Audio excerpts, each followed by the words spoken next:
We're commencing communication on the third link in our video of dialogue regarding the millennium, which is an incorporation of the apocalypse and the movement of the human race in time. We've made some statements of a rather vituperative nature in our last sequence of communication, and it didn't take very long for the newspapers to be supportive of the declarations that were made in the last video.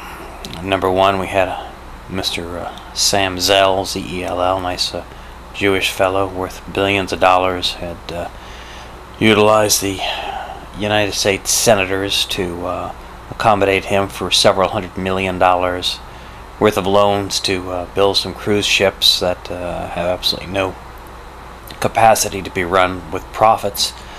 And after the raping and tillage that has occurred there, it is now being deemed necessary for the United States taxpayer to find a way to resolve the dilemma of the several $100 million in losses that will be incurred from that bankruptcy regarding that product. Now, if a man is worth billions of dollars, he should be liquidating his own assets to offset the losses that he sustained here. I mean, when I had a house, I couldn't keep the payments, I lost it. I couldn't keep the payments on 24 acres that I owned, I lost it. I couldn't keep the payments on cars, I lost them. Now, if I'm always going to have to lose, I expect other people to be taking that same position as the patriot. If we're always going to have all the next scam or the next payola in this administration, then we're going to have to do something of a more positive nature to address and redress this kind of criminal activity which is going on in the United States for too great a period of time.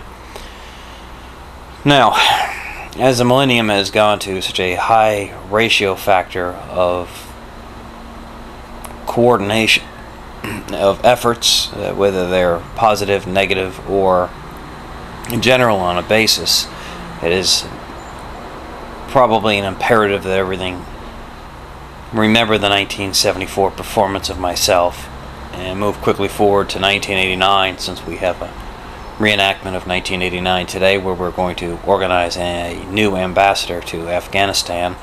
Our previous one was assassinated over in Afghanistan in 1989, and the whole script is going back to my life, 1989, and the generation or degeneration of events that had unfolded of a culpable nature for many and sundry parties that don't want to see that this situation reach the news, the media, or be addressed. I can understand why there's huge financial fraud involved. There's deviance of payment to me of commissions which would have retired me a long time ago, and I probably never would have gone to this level of disclosure of myself in the millennium. I didn't do it in 74. I didn't do it in 79. I didn't do it in 85. I was very polite in 1989 and approaching a few people to address this and bring it forward. And if anything, I got sunk by a love letter which ended up getting in the hands of our beloved government that immediately formulated that would be rather negative for me to be on the inside perceiving their ways of administering opportunity or justice in the United States. I'll conclude this chapter at this moment, and we'll go back to it at a later date. Thank you.